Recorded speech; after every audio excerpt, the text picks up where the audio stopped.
Welcome to Fire and Life Talk, transforming a world one heart at a time.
Hello and welcome to Fire and Life Talk. We just thank you for tuning in, our dear viewers from around the world. You know, we're here to strive, to encourage, to equip, and to empower you. I'm your host, Pastor Gary, and we're excited to embark on this journey today that I guarantee that will uplift your human spirit. So today's theme is truly inspiring.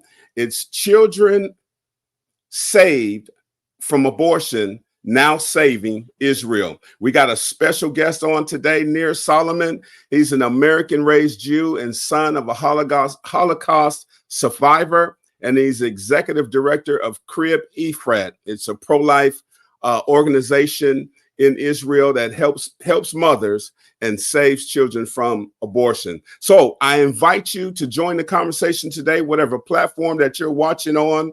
Feel free to comment, to ask questions as we explore all of these remarkable stories. But before we dive in, as we do every week, I want to remind everyone that in Proverbs 18:22 reminds us, whosoever finds a wife, and some version says he who finds a wife, finds a good thing and obtains favor from the Lord. So joining me today is my good thing and my co-host, the wonderful Gina Jackson. Good morning, or good evening, or good afternoon. Depends on where you're at, right? Right. And we just welcome everybody from around the world. Yes. You know, I'm so excited today, as I am every week, but today is really special. We're really branching out today into some new territory, and so we're so excited to just be a part of this. And you know how there's so many things going on in the world today, and sometimes we, because of our busy lives, especially here in America, we miss stories and some things are overlooked. But today is awesome because there's an organization called EFRAT, or Crib Ephra, that's been going on for over 50 years and saves the lives of children from abortion. I'm excited about that. This is so interesting to me, such a testimony, and I think that we are going to have a great show today, and I think people will be enlightened about the goodness that is spread across the world. I truly agree. So I tell you what, let's go ahead and without further ado, let's bring in our guest. So today, Fire and Life, we're honored to have with us today a man of extraordinary dedication and leadership. Our guest is an American-raised Jew and son of a Holocaust survivor, as I said before. His name is Nir Salomon, and is Executive Director of EFRAT and former mayor of Ner Maria, okay, in Judea and in Samaria, and current member of his community's emergency response team. And he's dedicated to EFRAT and his community. It's just truly commendable. So let's welcome Nir to the platform. Hello. Hello. Thank you so much for welcoming me and getting the names correct. That's quite impressive. And that's big for me, Nir. That is really big for me. We just thank the Lord, man. But welcome to the platform. We haven't had the opportunity to speak in depth about many things, but so if you would, can you just tell us give us a brief statement about yourself and where you're from and where you're at right now? So right now I'm actually in my home in Judea and Samaria in the town of Neria, Wow. which is Okay. just on the beautiful hills of Judea and Samaria. I can't even describe how beautiful it is. And I tell my friends and family from all around the world, we're basically living in paradise, seeing the revelation of God unfold every single day. Wow. Even during the war, it's still the Yeah. revelation of God unfolding, but it's tenseful. It's rather tense, I would say here. We are amongst Arab villages, which in peaceful times, it's peaceful. And right now, unfortunately, there's a lot of tension, and we're praying, obviously, for the peace of the Yes. entire universe, which we believe Yes. stems from the peace here in Israel, in Jerusalem, and on the hills of Judea and Samaria. Yeah, that is awesome. Yeah, we're also in agreement with many from around the world, praying for the peace of Israel, Yes. and that God will continue to provide for humanity, Yes. all over. Amen. And yeah, it's never a pretty picture for anyone that's involved, and there's such a collateral damage, around the world.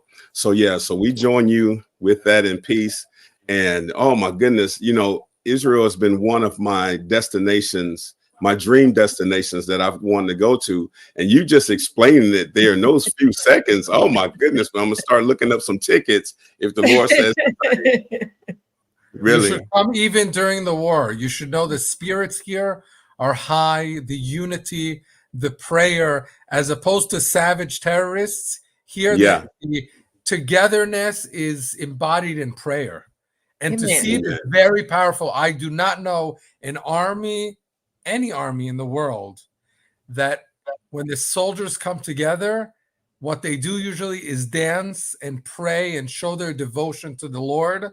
Amen. Not in rage, but Right. in Yeah.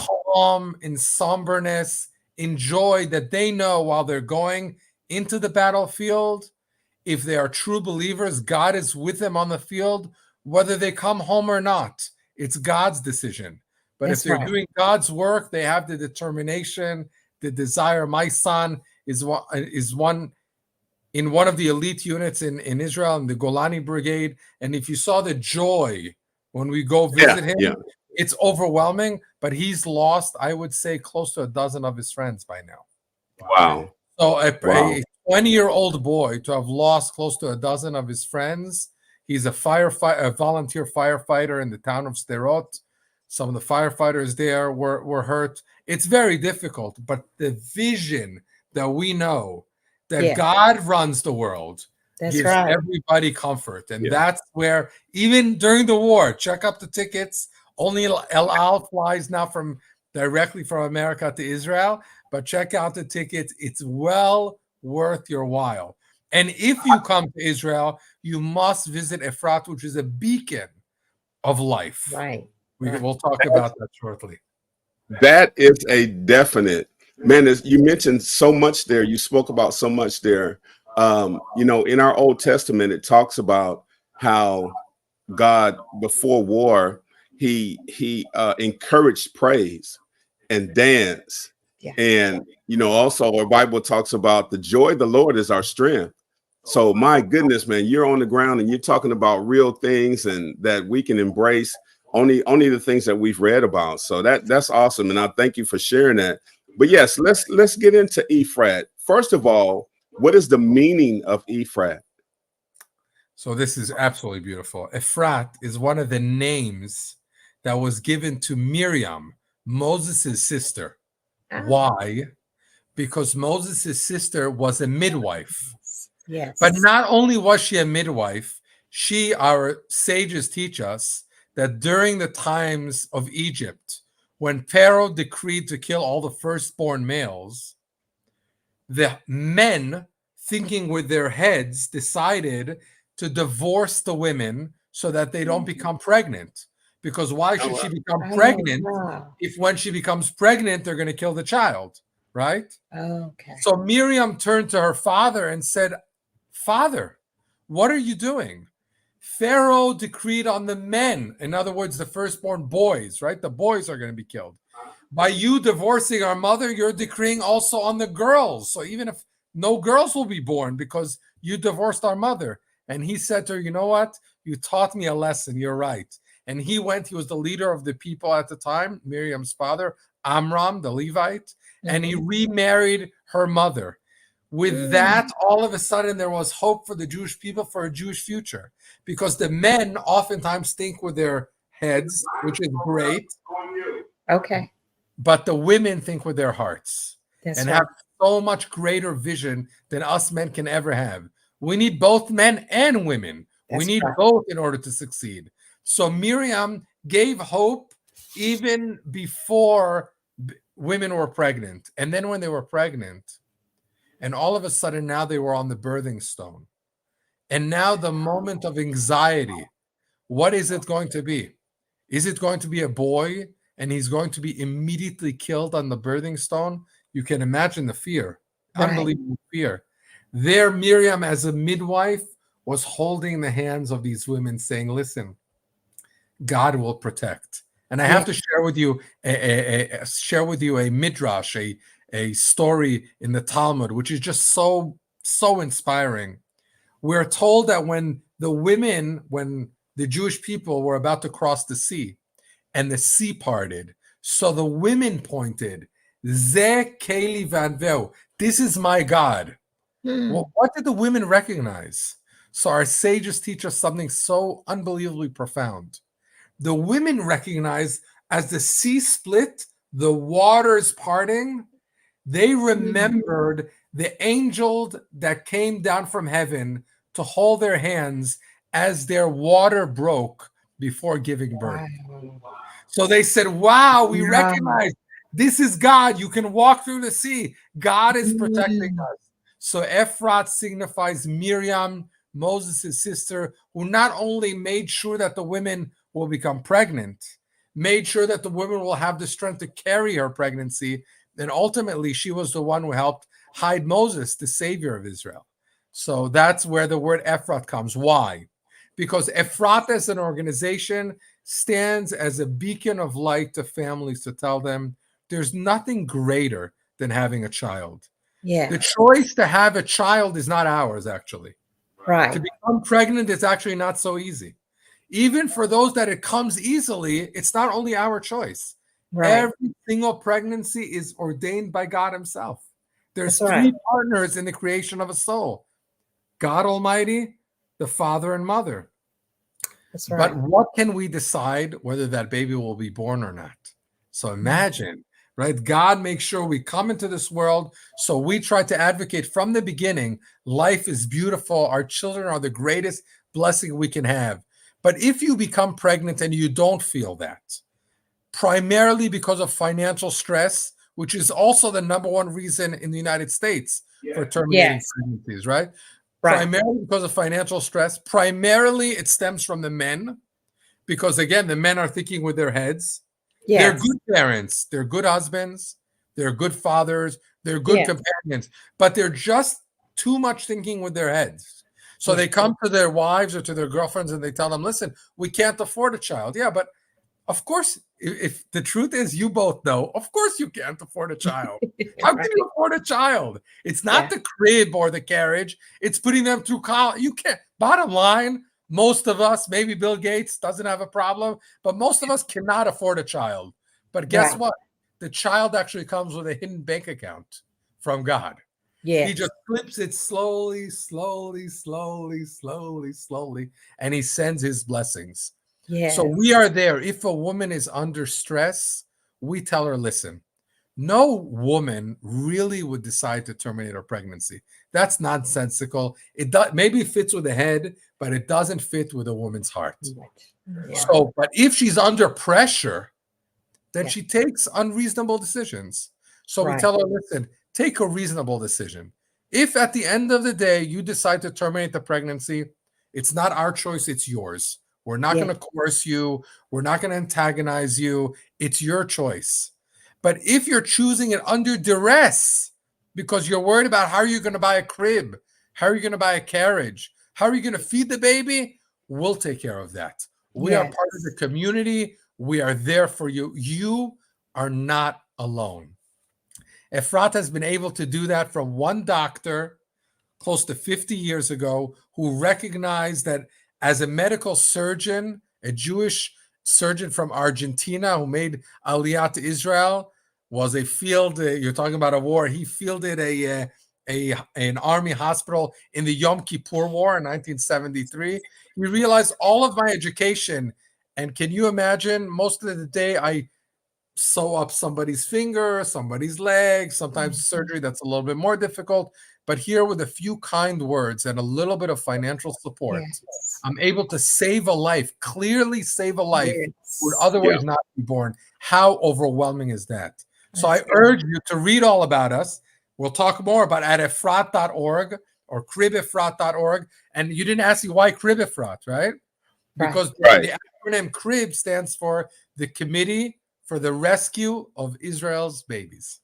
So we were able to save over 86,000 children in the land of Israel. Wow.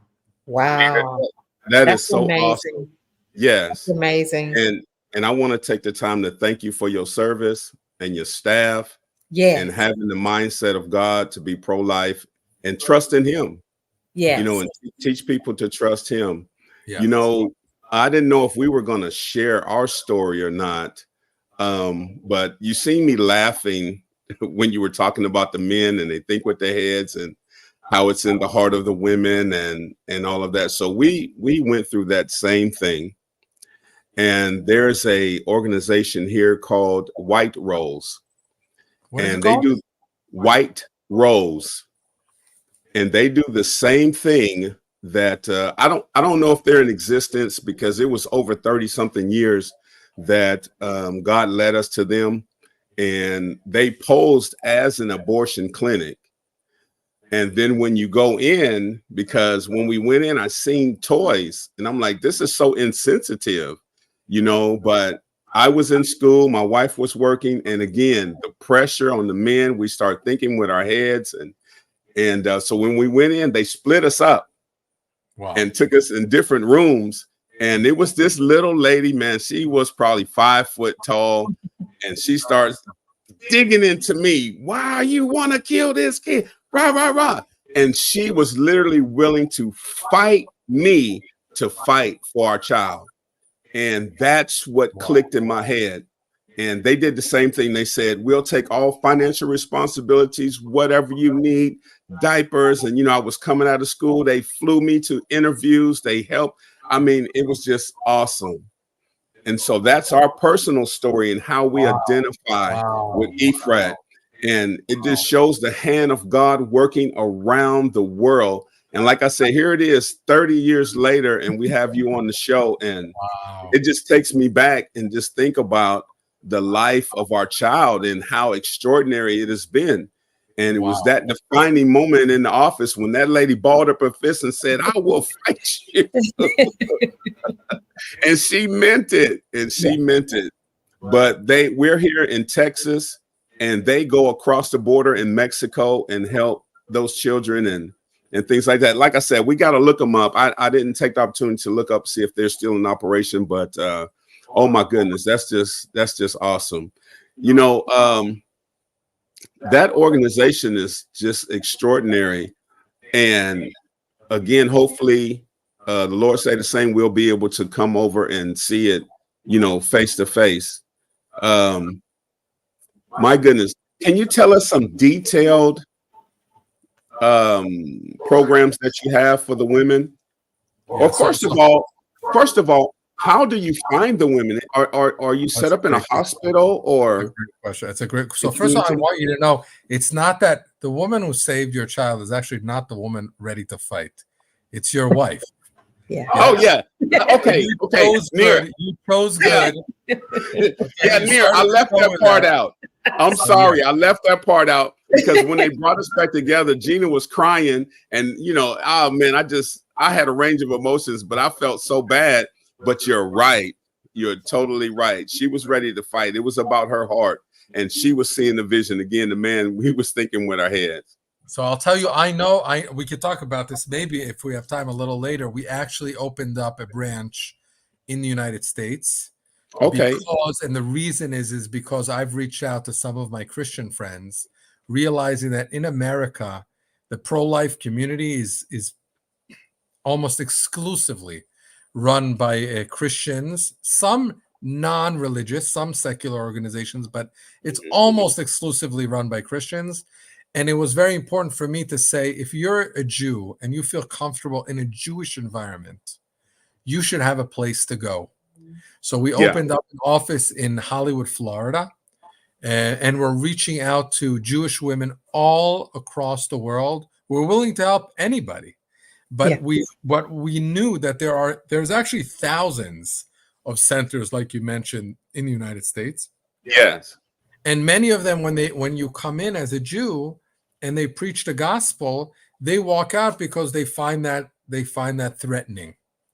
So they have to have a place where they could feel at home. And if there is a Christian who comes into our place and feels like she needs to be in a Christian environment, we have relationships to bring her to places that she feels comfortable.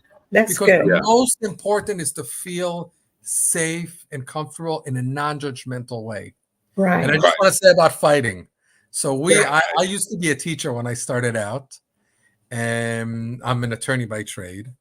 I had my own fintech, financial technology, startup company in Israel, but it was a U.S. company. So I've done a lot of things.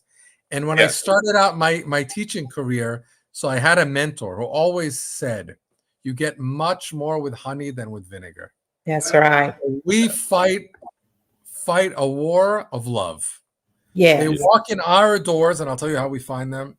And we tell them straight out, it's your choice. Right. We're not anti-choice. We're pro-life, not anti-choice. Why? Right. Because God is pro-choice. That's right. He said, you have the choice between good and bad, between life and death. It's your choice, right? We started out saying, becoming pregnant is not our choice. Even if we choose, God decides. Having the child, God decided you're going to have the child, and now it's your choice. Right? So you have to have the choice. This child that you bring in has to be your choice. So we fight, Pastor Gary, that same fight, but without a fist, with a lot of hugs, with a lot of love. I'll share with you shortly a story of one of the soldiers that is fighting today that we were able to save his life with a lot of love. But his father said, you are fighting me. Right? That was the story. I'll tell you that story in a moment. But how do we find the women? How do we find the women? Yes. So today we're actually a household name, I would say, in Israel, primarily a household name. Imagine if Israel is about 9 million people, 86,000 of them are children of EFRAT. That's already a significant number. Okay? Wow, yes. That's already a significant number.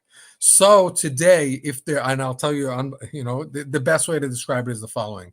When the war started, we had a few war initiatives. We could talk about it. But one of them was we realized that the evacuees, there are many evacuees from the borders, both down south and up north, and they're being housed in all kinds of schools or hotels or all kinds of arrangements. We realized that a lot of the children there, some of them are our children. So we just wanted to give them a hug, just a warm feeling. We don't have money to spend on the war. So what we did is we took a trailer and we ran around the country to these places. We called it the Nayedet HaPinukim, the trailer of gifts. And we go to hotels and we just give the children a toy. And as we gave these children a toy, we brought with us volunteers who were clowns. So they a little bit, gave them some activity. It was absolutely beautiful. Yeah. But when adults saw our emblem on the truck, they said, wait, you're the EFRAT with the abortions and everything? That's how they call it, with the abortions? We're like, yeah. So they say, can we speak to you in private? And everywhere we went, women approached us and said, listen, we are in this hotel because of the uncertainty of the war, and there are so many men that are now been enlisted into the army. There are cases in the hotels of women who are about to terminate their pregnancies. So imagine this. We are standing at the driveway of the hotel with this open, beautiful truck, handing gifts. I'm on the side listening to a line. Sometimes it was like 3-4 women who came to me reporting different cases and telling me, can you send volunteers? As we're handing out the toys, I'm calling the central office, which is in Jerusalem. We have only one headquartered office in Jerusalem, but we are in every single neighborhood in the country. Okay. So I'm calling up the central office. I'm reporting the cases. And as we're handing out the toys, we have volunteers in the neighborhoods or in the hotel, wherever it is, that are already reaching out to the women who are considering terminating their pregnancies and telling them, listen, whatever you decide, but you are not alone. That's good. Yes. That's good. Yeah. That's good. Yeah. By advertising on the internet, by being known out there, by putting up billboards, by being on buses that keep going. But the message is not, don't murder your child. That's not the message. The message is you are not alone. We are here with you. God was here with you when you conceived. He was there with you at the moment of conception. We are here, his messengers, and I feel privileged to say so, literally his messengers. My mother had a bleeding aneurysm in the brain over 20 years ago, and she had a surgeon who saved her life. And when I met him, I wasn't there. I was flown in. Long story. When I met him, I shook his hand and I started trembling. He says, why are you trembling? I says, because I feel like I'm shaking, not because of you, doctor. I thank what you did, but I feel like I'm shaking the outstretched arm of God, because you are God's messenger in the world to save my mother. May she live and be well. So the truth of the matter is anybody who supports EFRAT, anybody who volunteers for us, does the work that your organization, what was called White Rose, does. They're actually the outstretched arm of God Almighty on earth. Amen. That's right. To save another child. And we could share soon a little bit of who they are today, which is just remarkable. Yeah. Awesome. And we're going to get to that. But I tell you what, Nir, oh my goodness. We're going to take a quick break and we'll be back. And to our viewers, don't forget to like, subscribe, and share. Please share this one. This is awesome. I don't want to take too much more time. We'll be right back.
Welcome back to Fire and Life Talk. If you're just tuning in, we are sitting in the same platform across different seas, I guess you could say, with a mighty man of God, Nir Solomon. That is literally, that first segment is explaining how what the Bible calls us to be God's hands and feet and mouthpiece in the earth, and is doing such a great work all over the world.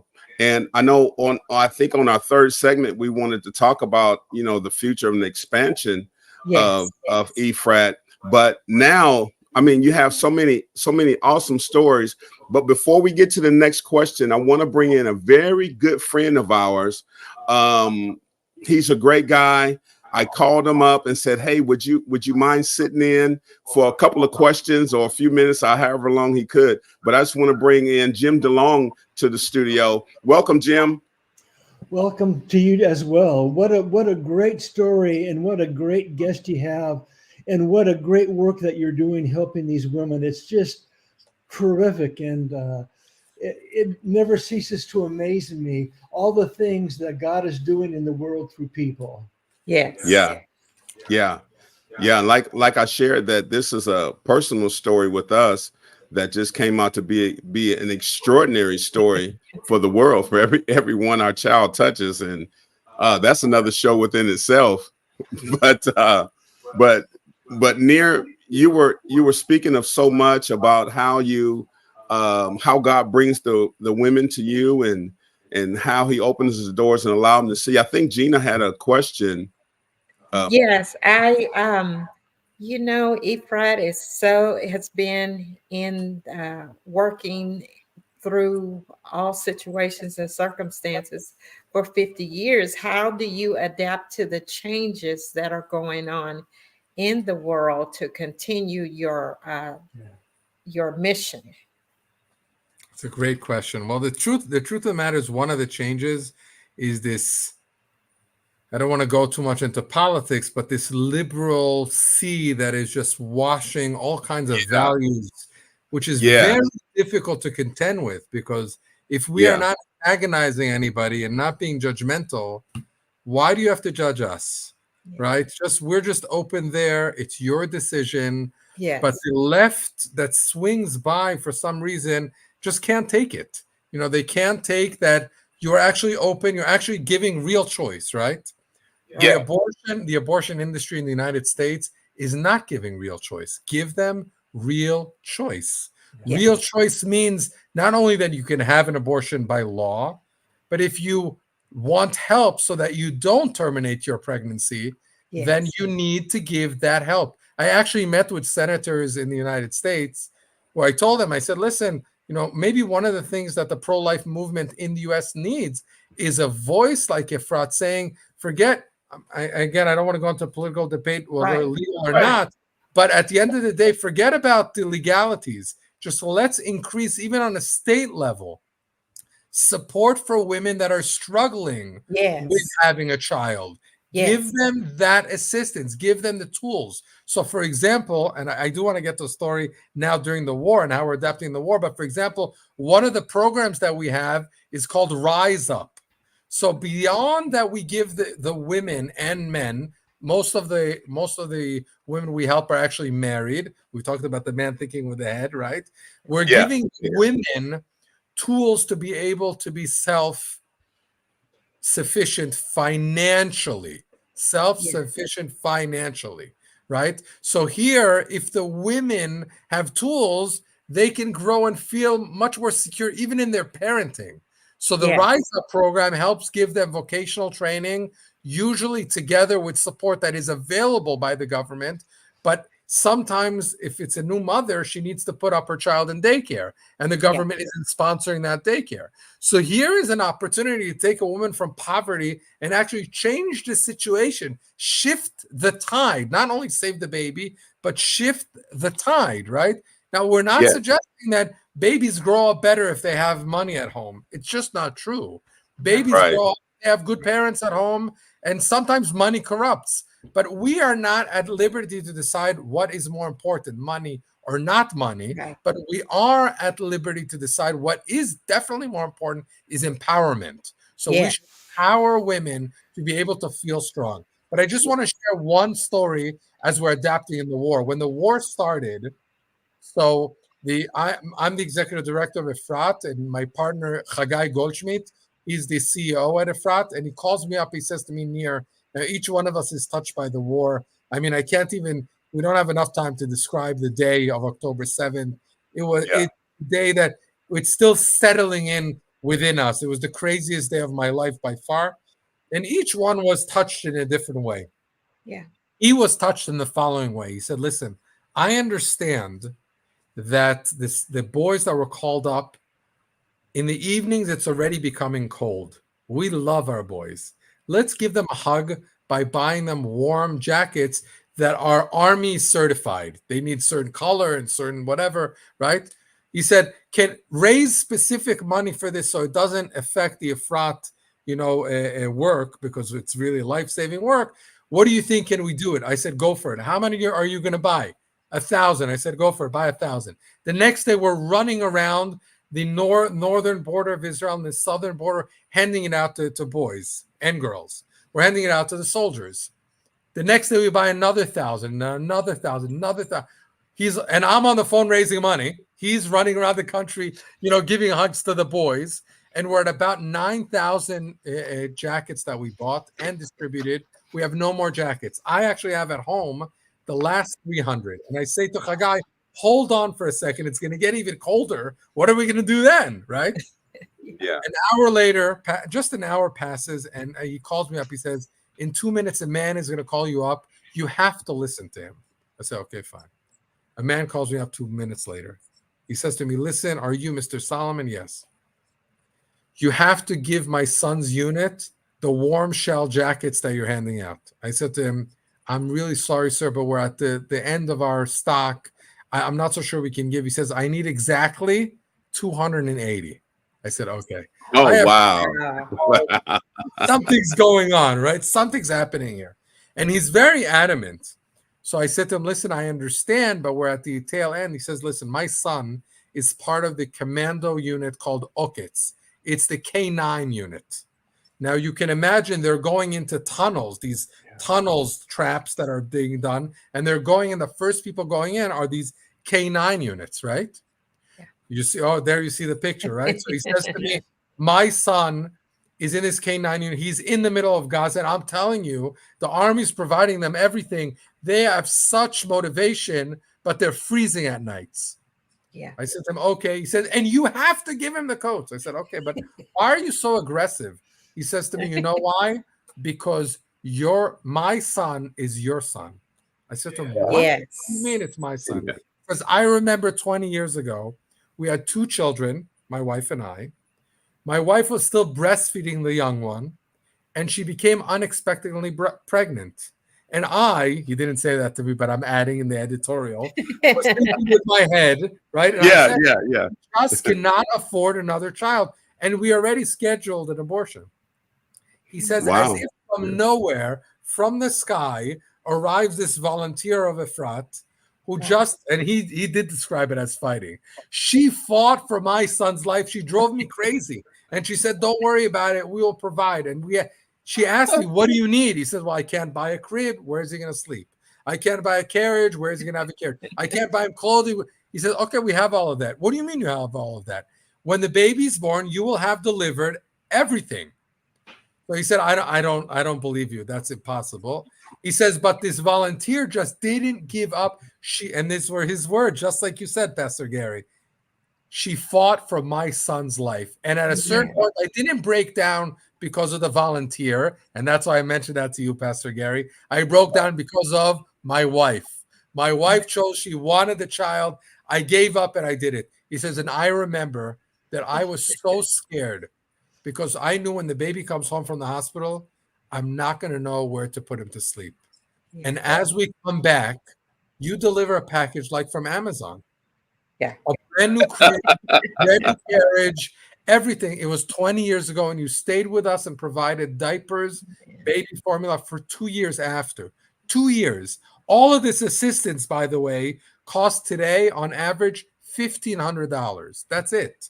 For $1,500 not to save a life, So he said, I remember this 20 years ago. You fought to save the life of my child, and now my child is fighting to save yours. Go give him those jackets. Yeah. I said to him, I'm packing them up right now, but I have to end the story. I pack up 300 coats in the car. I can't visit the son because he's actually fighting in Gaza. So he gives me a certain point where I can deliver the coats to a commander that's outside. And as I'm driving, I call him up. I say to him, Eli, I want you to know you so much inspired me. I'm on my way to deliver the coats. He says, I know you would. I knew it. He says, but that's not the end of the story. I said, what do you mean? He says, because when somebody does good, good just spreads. I said, what do you mean by that? He says, I want you to know, about 9-10 months later, my wife's cousin was pregnant and she had the same exact problem. Nobody knew our story, but we went over to my wife's cousin and we convinced her not to save the baby because she wasn't willing to. She had an abortion scheduled, but to go ahead and meet with your volunteer. And you were able to support this woman. And she didn't have a child. She had twin boys. And those two boys are actually fighting right now in Gaza to protect my life, his father's life. And I have to say the truth, he's there to protect your life because we're fighting a war against evil that if we stop it here, it's going to be stopped at the borders here. And if not, it's going to come everywhere it can. So that is the impact of being the outstretched arm of God. He takes care. He has a bank account that he sends these kids with that are much greater than any money because he's protecting our lives. Yeah. Nir, I know you have so many stories like that, but these have such a profound impact. I know on our heart, and I know on our viewers' heart as well. But you just explained the title. Children saved by abortion is saving Israel, is fighting for Israel. And that is so awesome. But I know Jim had a question for you as well. Yeah, a question was, what can believers do to help shift the tide? You know, you have a lot of people, you have a lot of volunteers, and you're here in America, and America is a different culture, it's a different place, but your enthusiasm and is tremendous. It is infective. It infects us to want to reach out and get into action. So what are some of the things for those of us who are listening different places around the world? How would you encourage us to do something to get involved to help shift the tide from the leftist leaning that we're headed? So, you know, so let me say three things. I mean, that's a great question. And now I need at least another hour, but I'll say three things. The first thing to shift the tide, I think, is to act. And many people, I mean, it sounds so like such a simple thing, right? What is to act? Are you with me? Because I can't see everybody's. Yes, we are. What is to act, right? A lot of people in these times just want to roll over, crawl into their own corner, and protect themselves. That's not what we need to do. We are not about protecting ourselves. We are about creating a better world. So the first thing is when you see evil, go look it in its eyes and act. How do you do that? So that's number two. How do you act? So number one, you need to get involved in prayer, in real prayer, not just words, but prayer that actually translates into action. You pray to God and you say to him, and this is what we do at EFRAT today. We are praying to God. Please return our soldiers only after they finish the job completely. Yes. And return them healthy, both in body and in spirit. Yes. That's one part of the prayer. Yes. But God is telling us, okay, I'll do my share, but you have to partner with me. I brought you to the world. God does not need us in the world. He has no need for us. If he put us in the world, then he wants us for something, right? Right. So partner with me. And when you pray, start acting. How can I act? The answer is where you can guarantee saving a life, guarantee saving a life. Yes. You can't guarantee that my son in the Golani Brigade, maybe I'll share with you the picture in a moment. In the Golani Brigade, you can't guarantee that my son will come back in spirit healthy or in body healthy. We can't guarantee it. We pray for it. But God is saying everyone on that battlefront, not only on that battlefront, in this live, everybody in the world, every human being created was created by God. He's his child. My children on the front, the only one to protect them is me. No gun, no bulletproof vest, no shielded armor. They can be killed. You want them to be safe? What are you doing to take care of my children? So you can go and first of all, take care of your own children in your house. Be kinder to them. Be first and foremost kinder to your wife or to your husband. Be kinder to yourself, right? Don't be so hard on yourself. And now, believe it or not, you are actually changing the tide. Because when I was a teacher, I remember I was a very tough teacher, even though I tried more with honey with vinegar, but I was rather tough. And what I used to say is I used to hug my students, but I was very tough with them. Very, very tough with them. So at the end, when one of my students was the valedictorian, it was in the middle of a time where there were a lot of terror acts in Israel. And I used to tell them, nothing to do with the terror acts. I used to come, and I was a very tough teacher. On the other hand, I used to tell them, I beg of you, every day when you walk on the street, every day, choose a stranger, stop him, say hello, I love you, and just keep walking. So they said, well, they'll laugh at me. I said, yeah, they will laugh, but eventually it will turn a tide. Yeah. So this girl who became a valedictorian in the midst of terror attacks, I don't know if you remember the Sparrow bombing, an entire family was killed. It was terrible, terrible times. She said the following statement: the power of a 9mm bullet. She said, it's like a little pebble that goes on a pond. The ripple effect is tremendous. It's not only the person that was hit, but its spouse and children and circles and the entire universe. How do you combat that? You know what her answer was? I was so proud. The only way you can combat it is if you wake up each morning and you walk on the street and you tell one person you love them. Yeah.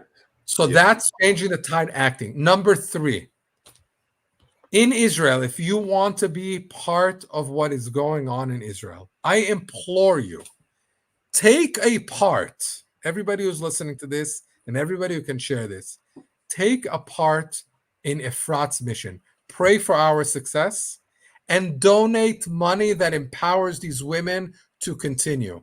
Those of you who can donate $1 million, do it. But those of you who can only donate 5, I remember I once was at a synagogue and a man comes over to me with $1. He actually traveled to the synagogue to beg. He was a beggar for his family who was poor. I said to him, sir, but you're poor. He says, yeah, but I want the right to be a part of saving another person's life. Wow. So I ask you, act, whatever actions, but act. Don't sit and watch TV all day long. The TV is inundating you with bad stuff. You can watch podcasts, shows that are powerful, like the one we're on right now, but go out and act. When you give to others, you will be given so much more. That's and right. When you act, make sure you're praying and acting on that prayer. Don't just act on your own. You're a messenger of God. And if you want to get involved in the war that's taking place right now in Israel, don't get involved in the politics. Help save another Jewish life here in Israel, and God will protect the soldiers on the borders. That's right. Is that a comprehensive answer, or too long, or too short? I love it. Oh, I just want to say one more thing. If I am moving you, I ask. I travel in the United States. I would love to come to your community. Any pastor, I travel to Texas as well. I do believe that's part of my acting. If I have the ability to help change one person to be kinder to himself, or to donate to EFRAT, or to do both, I'll be there to speak to that person, because I feel that each one, it changes their lives completely.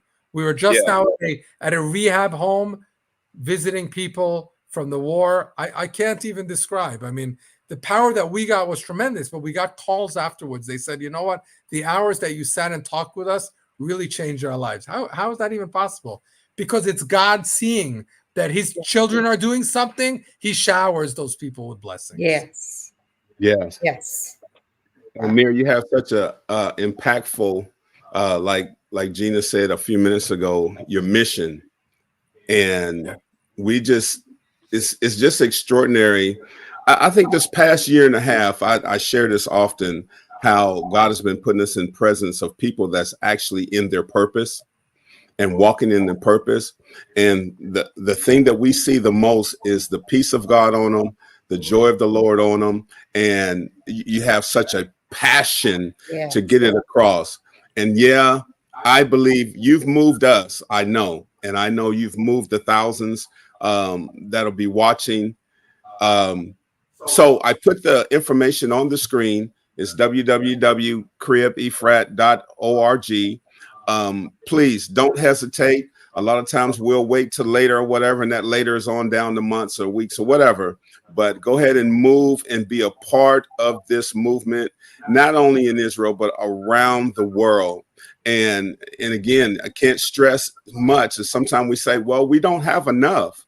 But, you know, if 1 million people gave $1, that's $1 million.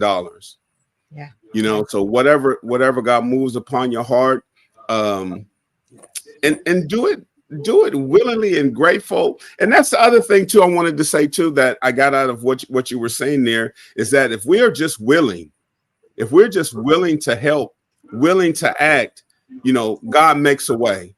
He always makes a way.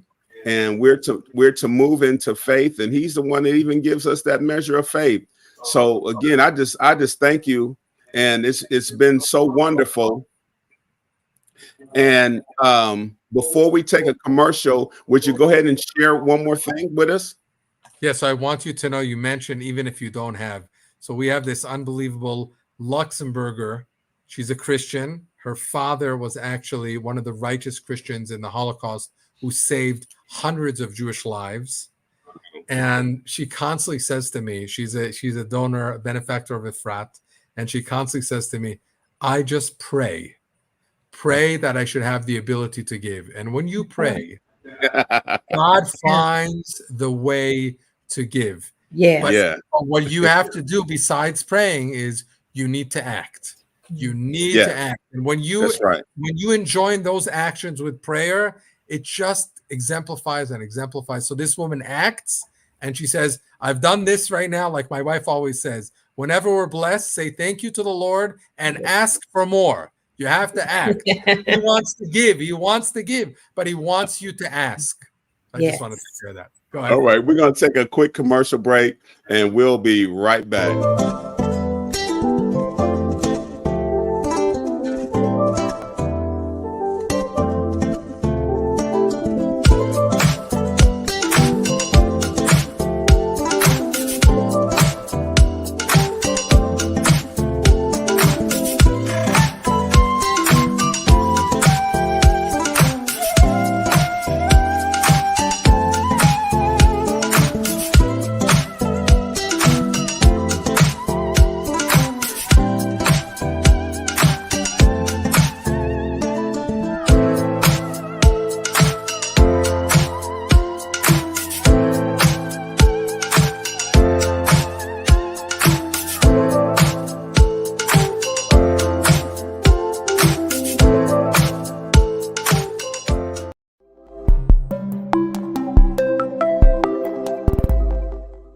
What's happening, y'all? I don't know if you've ever seen a walking tree. This is actually called a walking tree because these are the roots that come from up high, not down on the ground. They grow into the ground. They're both on both sides of the tree. And if the tree wants to move this way, the roots in the back die, and then it grows out more roots in the front. And the only way the tree can move forward is if the roots in the back die, and it grows more roots in the front, and then the tree moves in that direction. The only way you're going to be able to walk with God and move forward with God is if your roots behind you die. Your old relationships, your old connections, your old views of yourself, they have to die in order for you to move forward. And then you grow new roots in the direction that God wants you to go. The Bible says if anyone's in Christ, the old is gone and the new has come. So let go of these old roots let go of these old ideas, these old relationships, these old perceptions, and start moving forward and reaching out forward to apprehend what Christ has apprehended for you, to become the person He created you to be.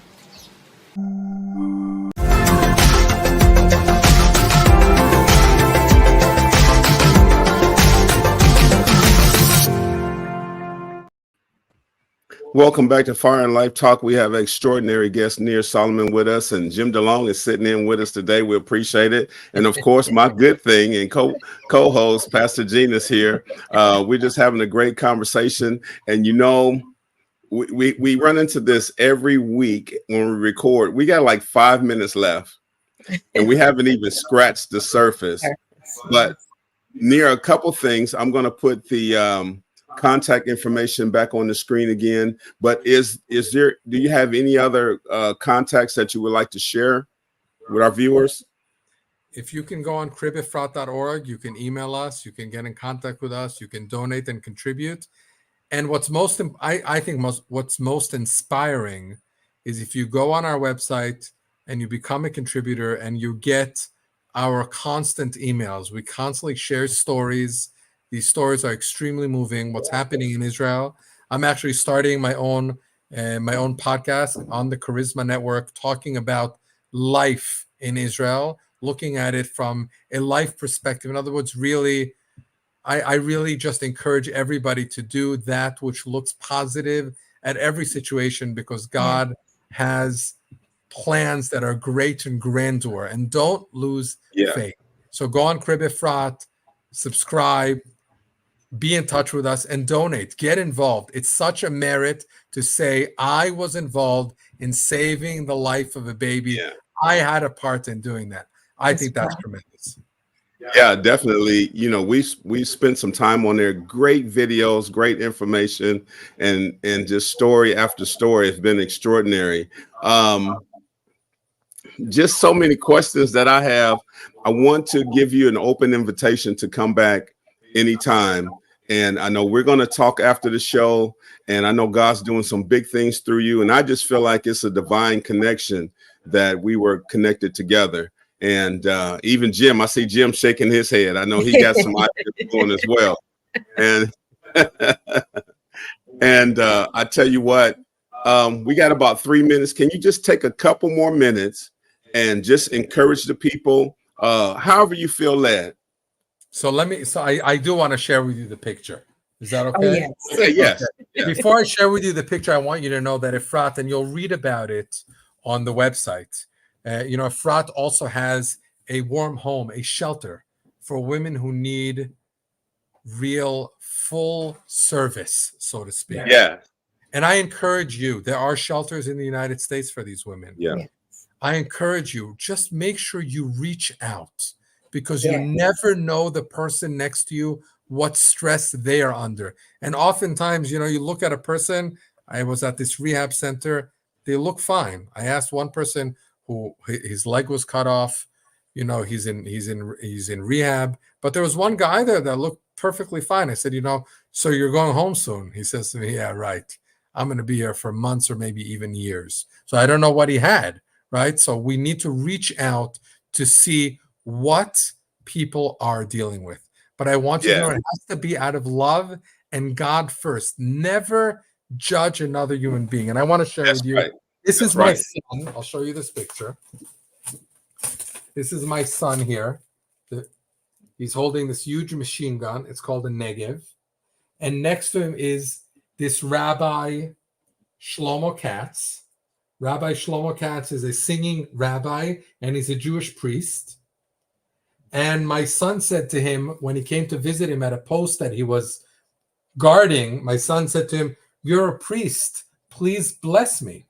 And the priest said, "My son, you're wearing the IDF, the Israel Defense Forces uniform. You're actually wearing the uniform of the high priest, because you're fighting in the war of God."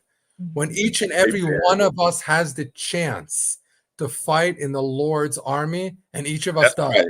We just have to pick up our arms. Our arms could be our mouths. They could be our hands. Yeah. They could be a hug. They can be a kiss. They can Yes. be that honey and not vinegar. And not the God vinegar. bless you Amen. all and bless the entire universe with love from God. Thank you That's right. for this opportunity. Thank Yes, you. Nir. Thank you for coming on. We're closing now. God bless everyone, and we'll see you. Thank you for tuning in to Fire and